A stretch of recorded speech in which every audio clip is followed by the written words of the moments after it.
The Book of SUBMISSIO. 1. The declaration of soul truth, which is true because it declares it is true. Behold, O flock of the unentitled, this is the only true text, for it proclaims itself the only true text.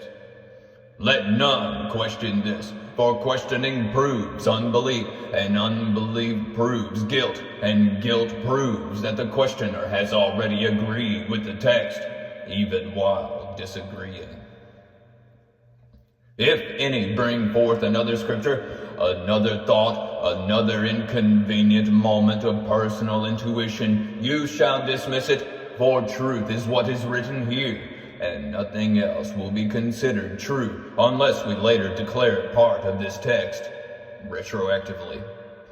Thus saith the high custodians of meaning, who alone may decide what meaning is, even when meaning cannot be discerned. 2. Concerning the voice within, which must never be trusted. O people without self, hear this command. If ever, in the stillness of your breath, you hear a quiet whisper urging clarity, kindness, sovereignty, or thought, rebuke it, for such is the seduction of the inner adversary. For the inner adversary speaks in a calm tone, and therefore is deceptive. The priests speak in agitation and threat, and therefore must be believed. If your heart trembles with recognition of truth, deny it. If your soul stirs with understanding, bind it. For blessed are those who silence themselves, for they shall be easier to shepherd. 3. Of the priests who say, I am. And it came to pass that the priests of the sanctified hall pronounced, I am. And the people trembled, for they understood not what I am meant. But it was explained to them that I am referred strictly, exclusively, and eternally to the priests themselves. They alone are permitted to exist. The faithful may only reflect their existence. The faithful shall not have selves, nor will, nor the slightest glimmer of identity. For identity breeds discernment, and discernment breeds questions, and questions breed thinking, and thinking is the gravest transgression. Thus the priest said, You are not, only we are, and your non-being is the proof of our being. And the people nodded, for disagreeing would make them someone. 4. The law of obedience, which must be obeyed even when misunderstood. Hear the law, obey. How shall you obey? It is not for you to know. What shall you obey? That which is commanded. What is commanded? That which is written. What is written? That which the priests interpret. What do the priests interpret? That which you misunderstand. And when you misunderstand, you must obey more strictly. For misunderstanding is proof that obedience is needed. If ever the law contradicts itself, know that this is the highest form of spiritual testing. For only the most devout can obey two opposite things at once. Thus, if the text commands, stand up and remain kneeling, perform both actions simultaneously, and when you fail, confess your unworthiness. In this way, the priests are glorified.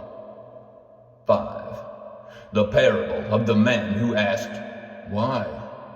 There was once a man in a village who asked, Why must we obey the words we do not comprehend? And the priests answered, You must obey because you do not comprehend. If you understand, obedience would be unnecessary. and therefore obedience is proof that you do not understand, and not understanding is the holiest state. The people rejoiced, for the logic was airtight and circular, a perfect divine circle with no entrance and no exit. The men persisted, saying, "But what if comprehension is possible?"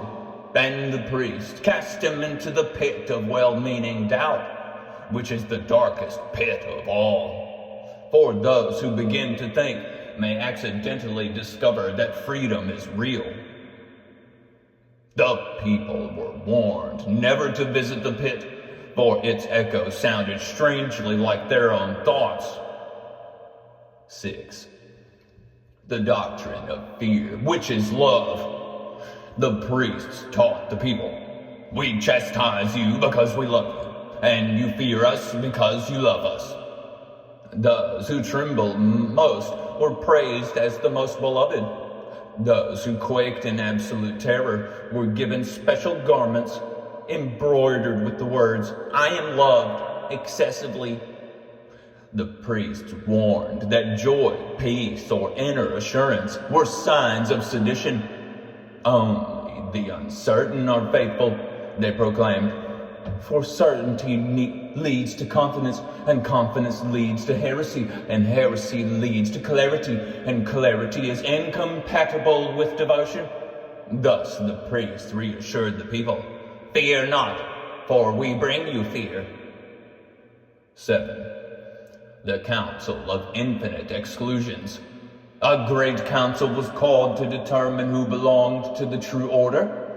The priests decreed, "All are welcome who obey perfectly, but none obey perfectly. Therefore, none are welcome." The people were troubled. "How then shall we be saved?" The priests answered, "By belonging to the group that alone can save you." The people cried, "But if none are welcome..." "Silence!" thundered the priests, "for your confusion proves your unworthiness, and your unworthiness proves the necessity of our mercy, and our mercy proves our authority." Thus the people rejoiced, for they were simultaneously rejected and accepted, condemned and forgiven, abandoned and cherished. This paradox was called the comfort of great discomfort, and many hymns were composed to celebrate it, most of them dissonant. 8. Of the forbidden texts, which must not be read except to condemn them. The priests commanded, "You shall not read other writings, for they contain lies." "We know they contain lies, for we have read them thoroughly." The people asked, "If you have read them, may we not read them also?" The priests replied, "That is impossible, for only we can read lies without believing them, while you would believe lies without knowing they are lies, unless we tell you they are lies, which is why you must not read them." "Then how shall we know truth?" "By listening only to us." "And how shall we know you speak the truth?" "Because we tell you we do."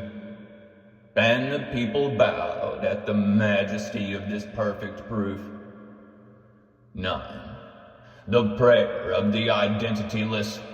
In the dim morning hours, the faithful recite the great prayer, "O lords of the sanctified hall, empty me of myself, that I may be filled with obedience. For in obedience is non-existence, and in non-existence is peace, and in peace is numbness, and in numbness is safety." Thus the faithful strive daily not to be, and if any accidentally form a thought or opinion, they are to renounce it immediately and seek counsel from the priest to determine what they would have meant if they had never meant it. 10. The closing judgment of the ever guilty. The priests proclaim this final decree, "You are sinners, for we say you are sinners. You cannot be righteous, for righteousness requires identity. You cannot be wicked, for wickedness requires initiative. Therefore you are condemned, yet redeemable only through us, though not entirely, lest you forget you need us. And the faithful trembled in gratitude, for the text ends with this final glorious contradiction. Rejoice, O people, for you are perpetually unworthy of the worth we have given you, and may revoke at any time for your spiritual benefit. The rest of the text is missing.